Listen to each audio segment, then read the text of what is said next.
Chapter 15. In the course of time, Absalom provided himself with a chariot and horses, and with 50 men to run ahead of him. He would get up early and stand by the side of the road leading to the city gate. Whenever anyone came with a complaint to be placed before the king for a decision, Absalom would call out to him, "What town are you from?" He would answer, "Your servant is from one of the tribes of Israel." Then Absalom would say to him, "Look, your claims are valid and proper, but there is no representative of the king to hear you." And Absalom would add, "If only I were appointed judge in the land, then everyone who has a complaint or case could come to me, and I would see that they receive justice." Also, whenever anyone approached him to bow down before him, Absalom would reach out his hand, take hold of him, and kiss him. Absalom behaved in this way toward all the Israelites who came to the king asking for justice, and so he stole the hearts of the people of Israel. At the end of 4 years, Absalom said to the king, "Let me go to Hebron and fulfill a vow I made to the Lord. While your servant was living in Geshur in Aram, I made this vow: if the Lord takes me back to Jerusalem, I will worship the Lord in Hebron." The king said to him, "Go in peace." So he went to Hebron. Then Absalom sent secret messengers throughout the tribes of Israel to say, "As soon as you hear the sound of the trumpets, then say, 'Absalom is king in Hebron.'" 200 men from Jerusalem had accompanied Absalom. They had been invited as guests and went quite innocently, knowing nothing about the matter. While Absalom was offering sacrifices, he also sent for Ahithophel the Gilonite, David's counselor, to come from Gilo, his hometown. And so the conspiracy gained strength, and Absalom's following kept on increasing. A messenger came and told David, "The hearts of the people of Israel are with Absalom." Then David said to all his officials who were with him in Jerusalem, "Come, we must flee, or none of us will escape from Absalom.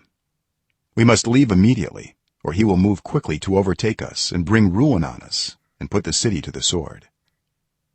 The king's officials answered him, "Your servants are ready to do whatever our lord the king chooses." The king set out, with his entire household following him, but he left 10 concubines to take care of the palace. So the king set out with all the people following him, and they halted at the edge of the city. All his men marched past him, along with all the Kerethites and Pelethites, and all the 600 Gittites who had accompanied him from Gath marched before the king. The king said to Ittai the Gittite, "Why should you come along with us? Go back and stay with King Absalom. You are a foreigner, an exile from your homeland. You came only yesterday, and today shall I make you wander about with us, when I do not know where I am going? Go back and take your people with you. May the Lord show you kindness and faithfulness." But Ittai replied to the king, "As surely as the Lord lives, and as my lord the king lives, wherever my lord the king may be, whether it means life or death, there will your servant be." David said to Ittai, "Go ahead, march on." So Ittai the Gittite marched on with all his men and the families that were with him. The whole countryside wept aloud as all the people passed by. The king also crossed the Kidron valley, and all the people moved on toward the wilderness. Zadok was there too, and all the Levites who were with him were carrying the ark of the covenant of God. They set down the ark of God, and Abiathar offered sacrifices until all the people had finished leaving the city. Then the king said to Zadok, "Take the ark of God back into the city. If I find favor in the Lord's eyes, he will bring me back and let me see it and his dwelling place again. But if he says, 'I am not pleased with you,' then I am ready. Let him do to me whatever seems good to him." The king also said to Zadok the priest, "Do you understand? Go back to the city with my blessing.